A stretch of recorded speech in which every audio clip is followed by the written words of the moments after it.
So UFC Noche is obviously being headlined by two featherweights. One featherweight fought for the title in the past, and another featherweight is who I think is going to be the next champion of the division.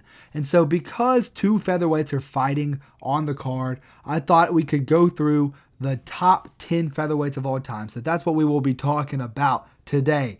Tony Has Died, will be telling you the top 10 featherweights in UFC history. Don't forget to like, subscribe, comment, do all that YouTube shit. And let's get straight into this, starting with the first pick on my list, which is Cub Swanson.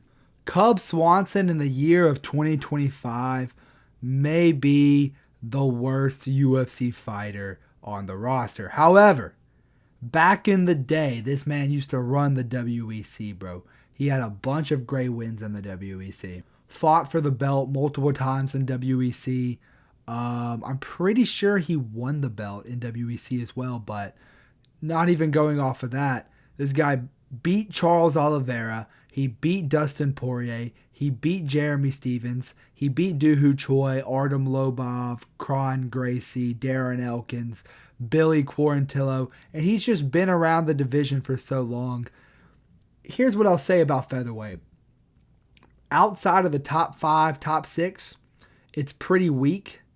But once you get into the top 5 of the division, it gets very controversial. You know what I mean? So if you had someone like Jeremy Stevens here, or like, I don't even know, like, I don't even know who else you could put, maybe like Jens Pulver or some shit. If you had them on the list instead of the people I'm about to talk about, fair enough, bro. But Cub Swanson is the number 10 on my list for me. At number 9 on my list, I got the Korean Zombie. Why can bro actually sing? Why? Have you ever watched this video that's on the screen? I know it's not a video playing right now. But go look up Korean Zombie singing. This dude can fucking sing, bro. But that's not the point we're even going to talk about. The Korean Zombie has a win over Dustin Poirier. He has a win over Moicano. He beat Frankie Edgar. He beat Dan Ige. And he also had a very competitive fight with Yair Rodriguez. And I'm pretty sure with the fight with Yair, he was 1 second away from winning that fight. Not that Yair doesn't count, right? But I think we need to mention that when we're talking about the Korean Zombie's legacy. But yeah, this guy has a bunch of losses before he came into the UFC. But when he got into the UFC, he had to do his military service as well while he was in the UFC, which took away a lot of his prime. But the way he beat Poirier was super impressive. Beat Dennis Bermudez. Moicano, like the Poirier and the Moicano wins have aged wonderfully. And the Dan Ige win is a nice win to have for sure. So definitely got to mention the Korean Zombie when we're talking about all-time great featherweights, all right? At number 8 on the list, I got Chad Mendes. This guy was like the Robert Whittaker of his division, if you feel, or like the Colby Covington of his division for such a long time.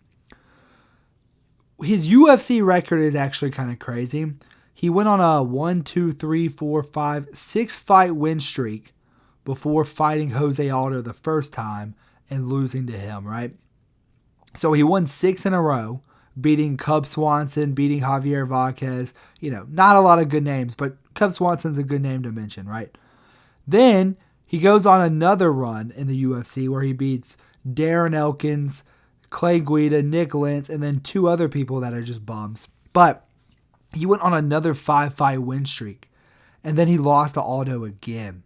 But this time it was more competitive.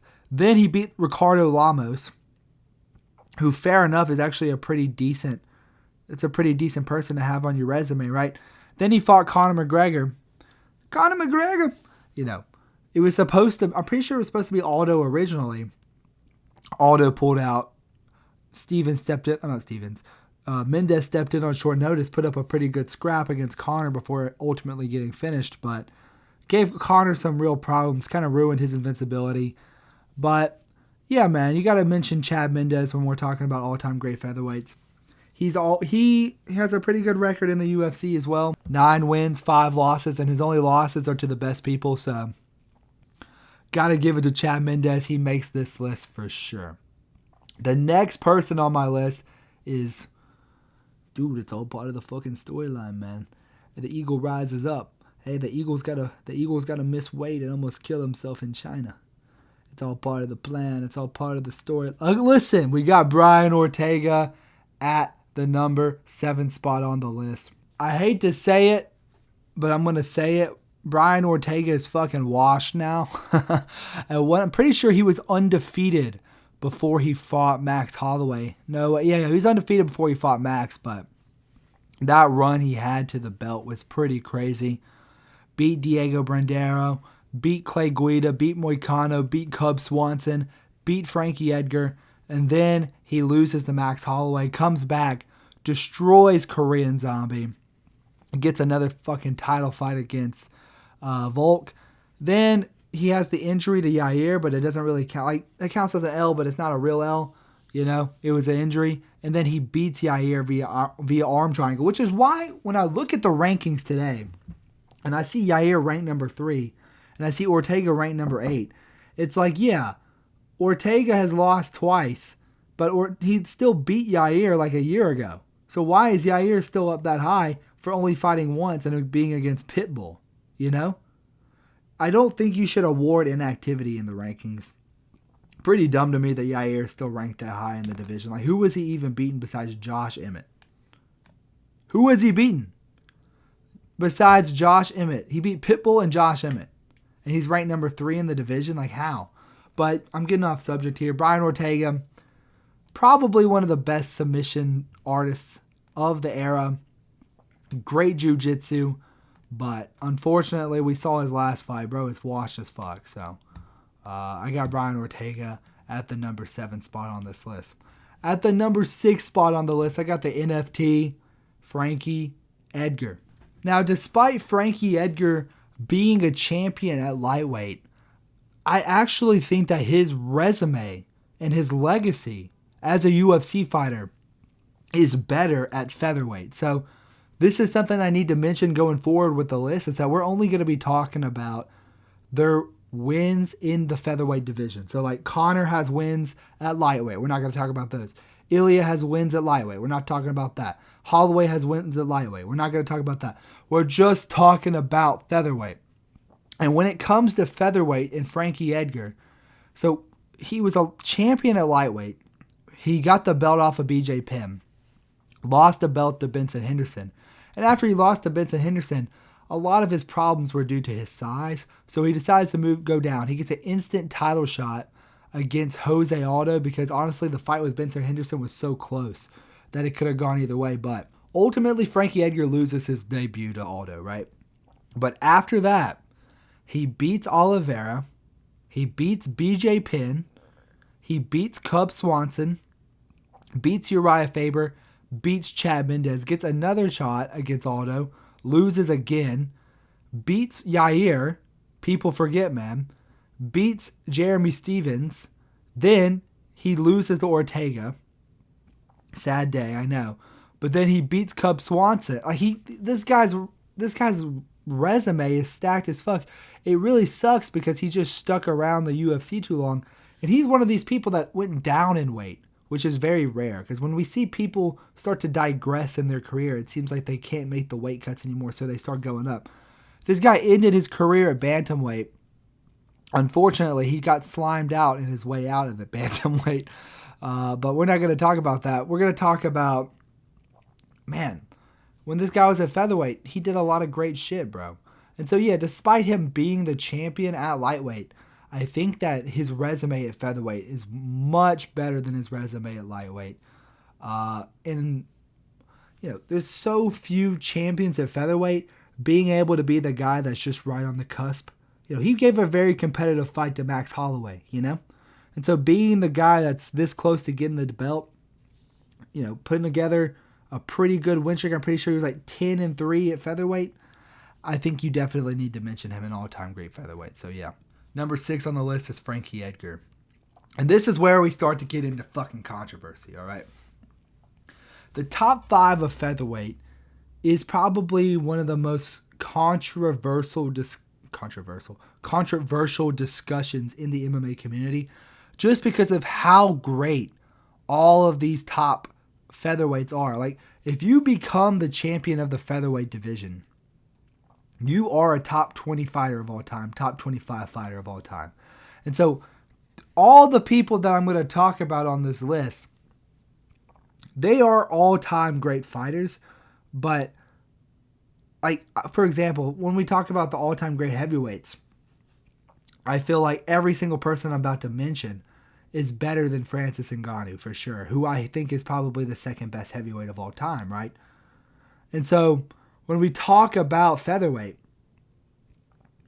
these people, you might be like, oh, bro, you're putting Conor at number 5? Yeah, bro, but he's still top 20 all time. And in comparison to all these other GOAT debates and GOAT lists, I have Conor higher than like the second. Like I think Adesanya. I think Conor and Adesanya are probably around the same. And Adesanya is the second best in his division, or actually he's probably the third best now. Really, just I need to make a middleweight GOAT list, but I'm getting off topic here. Let's talk about Conor, man. Short chill, man. It's a little fool of a ting. We're gonna talk about Conor, right? Conor McGregor. I think he is the most important figure in MMA history ever. I think that Conor McGregor turned the sport of MMA into some shit that white boys like to watch. Oh, bro, I like to just watch Kate. I like to watch.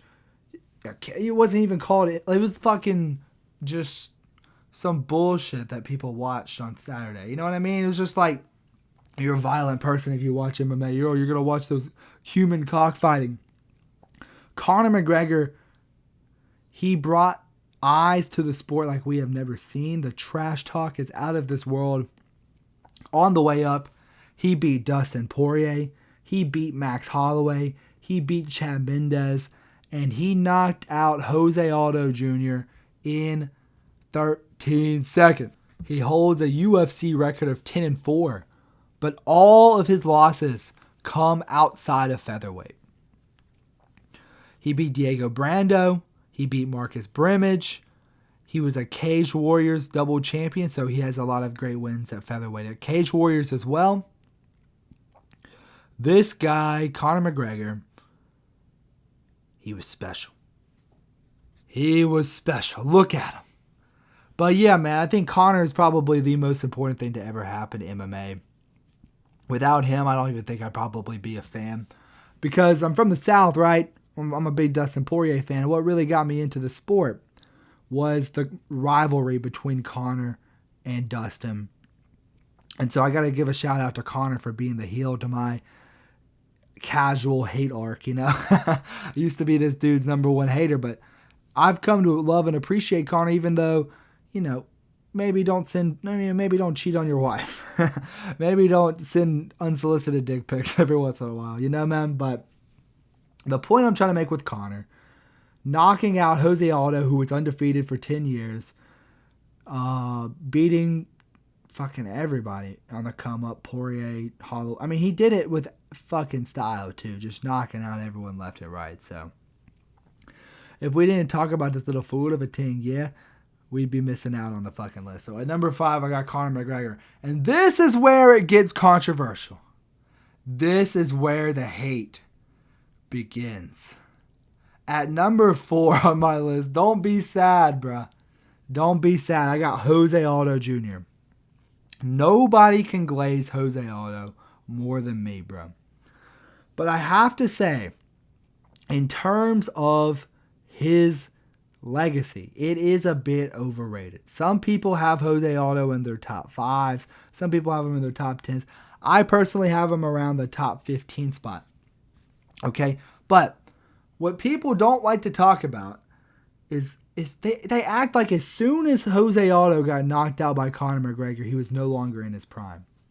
Despite the fact that Jose Aldo's best wins come after he beat Conor. And not just that. I mean, after he lost to Conor. And not just that. He was like 32 years old when he lost to Conor. And he was still young. You know? He was still so young whenever he lost to Conor. And lost to a lot of these other people that are on this list. Like when he lost to Max twice. And when he lost to Volk. And so I find it hard to put Aldo above Max and Volk, especially, so it's like this. He lost to Max twice. So it's like, okay, definitely can't put him above Max. Well, Max lost to Volk 3 times. I think it's 2 times, but 3 times. So I got to put Volk above him. But Ilia, he beat Max and Volk. And they both beat Aldo. But Ilia doesn't have the extensive record of Jose Aldo. But we still have to acknowledge that Ilia is a better featherweight than Jose Aldo because he was able to defeat versions of Volk and Max that Aldo wasn't able to. And that is a reality that we have to come with, all right? Pause. That is a reality that we live in, is that Aldo could not beat Max. He could not beat Volk. And Ilia knocked them both out. And so, for those reasons, I have those 3 people above above Jose Aldo. And I know that's going to be controversial because Jose Aldo, man, think about how many belts he won. He was undefeated for 10 years. Ilia only has 1 title defense. Max, the people that they beat were better than Jose Aldo. So let's talk about Jose Aldo's record. And I think it's pretty crazy that if you count WEC, I think that he has almost the same amount of title defenses as Anderson Silva. If I'm correct, if I did the maths correctly, I think that's true. Yeah, he has 9 title defenses and 10 title wins if you count WEC. But let's talk about his resume. He beat Cub Swanson. He did the Masvidal before Masvidal was cool. If anyone's ever seen that highlight of Jose Aldo knocking out Cub Swanson, he did it in about 12 seconds. Beat Mike Brown for the belt, beat Uriah Faber. And then you look at these people that he's beating in WEC, they're not very good. Manvel, Gumbian, Mark Homnick, Kenny Florian, I guess he's all right. Chad Mendez, great win. Frankie Edgar, phenomenal win. Chen Sun Jung, the Korean Zombie, great win. Ricardo Lamos, that's a decent win. Chad Mendez again, that's an all right win, But, I feel like the people that are ahead of Aldo have better wins than that, bro. And, yeah, he beat Frankie Edgar as well. And then, he beat Jeremy Stevens. He beat Moicano. And that's his resume at featherweight. But then you go a little deeper. Lost to Conor. So you look at all the best, like Jose Aldo is primarily a striker, right? But he lost to every single one of the best strikers that he fought. Conor lost to him. Max Holloway lost to him twice. Volkanovski lost to him. Peter Yan, and I know we're going into bantamweight now, but excuse me, lost to Peter Yan. So it's like we can't really say that Jose Aldo is one of the top 10 strikers of all time when all of the best strikers that he fought, he lost to, And he wasn't even out of his prime at this point either. Now, I will say, I do think that he was robbed in the Mario Batista fight and the Zahabi fight. Maybe he should have won the Zahabi fight on rounds 1 and 2. But that doesn't matter. It's bantamweight. The point I'm trying to make is, yeah, Jose Aldo has a lot of quantity and he does have a lot of quality wins in those.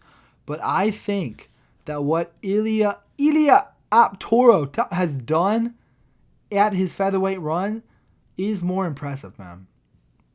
Because Volkanovski only has 1 loss in his entire featherweight career, and it's to Ilia Topuria. Max Holloway has never even been dropped before in the UFC, and he got dropped by this man. And so when you look at Jose Aldo, who was not out of his prime when he fought Max, and not out of his prime when he fought Volk, and you see what this guy did to them, and guess what? I do think Max is in his prime right now. I'm going to say it.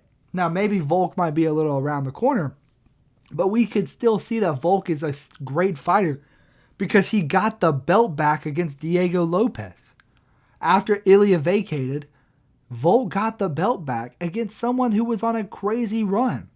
And so to say that Aldo is better than Ilia, I can't make myself do it because Ilia beat the 2 best people that Aldo fought and lost to.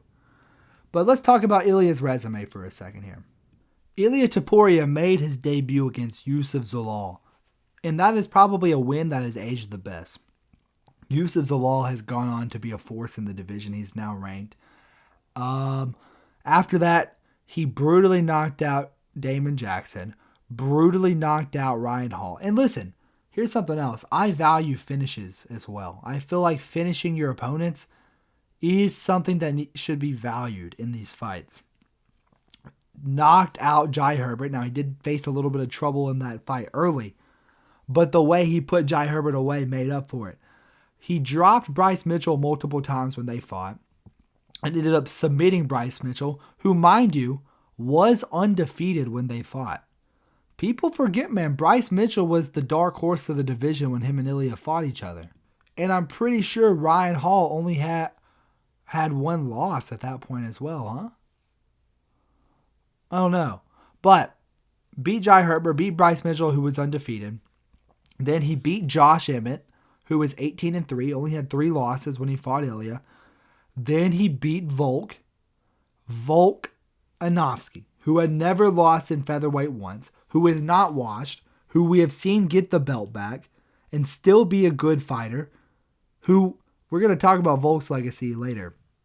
But we have seen what Volk did to the division, and I feel as though knocking out Volk at featherweight is more impressive than almost a lot of things that Jose Aldo did, bro. And not just that.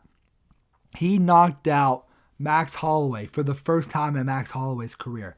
And Max Holloway, he was on a crazy run of his own, former champion, one of the top 10. If you don't think Max and Volk are top 10 fighters of all time, then you're crazy. And Ilia beat both of them back to back. And then he beat Charles Oliveira, but we're not even talking about lightweight. But knocks out Volk, knocks out Max. Insanity, you know? And Volk had never lost in that division before, and Max had never been knocked out before. I think that it's better than anything Aldo did. So at number 3, I got Ilia Topuria, but I still don't think he has matched the resume of Max Blessed Holloway.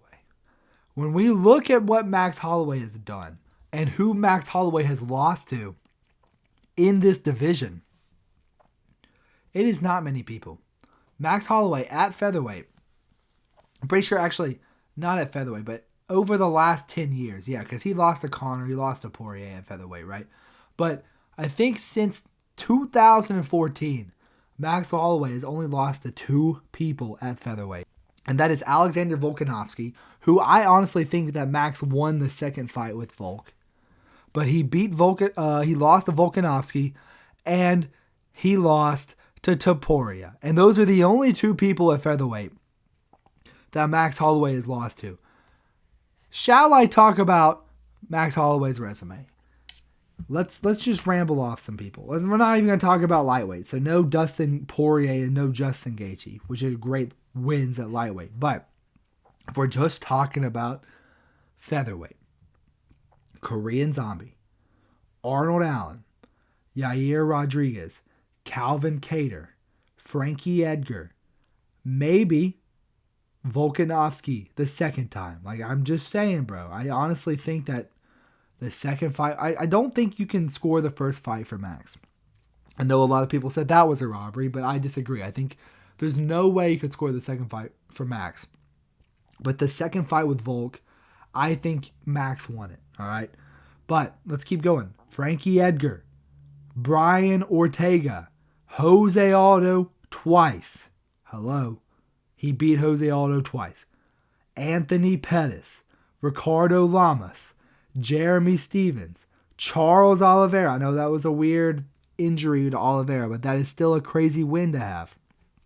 Cub Swanson, Andre Field. Like, are we going insane here? I think he went on a 13-fight win streak, got the belt off of Jose Aldo, defended the belt a couple of times. Since then, he's only lost to the best people in the world. You have to put Max above Ilia, and you have to put Max above Aldo. Max Holloway is a top 10 fighter of all time. His resume speaks.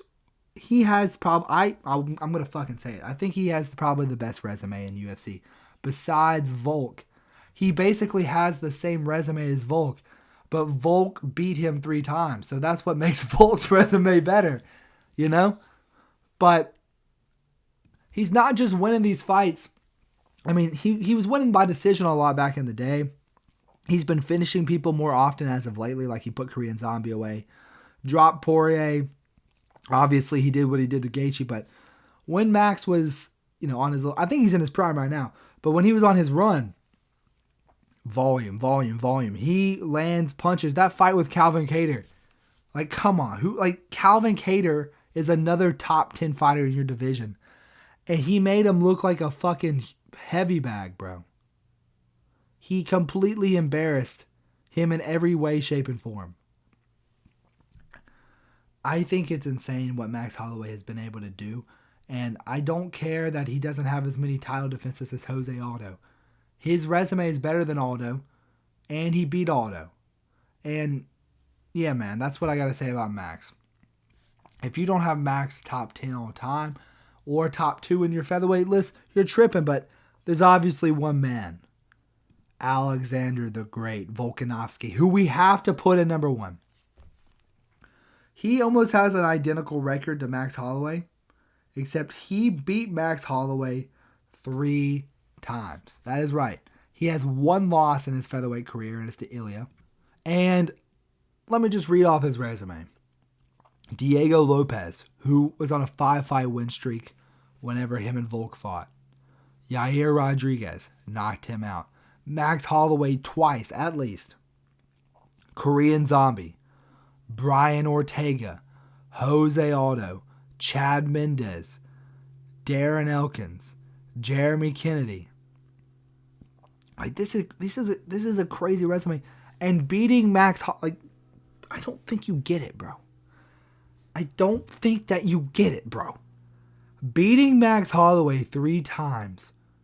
And in the 3rd fight especially, what he did to Max in the 3rd fight, that might have been the greatest fighter we've ever seen.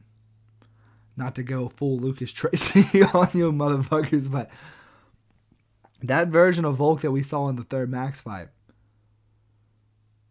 unstoppable, bro. He was just in the zone.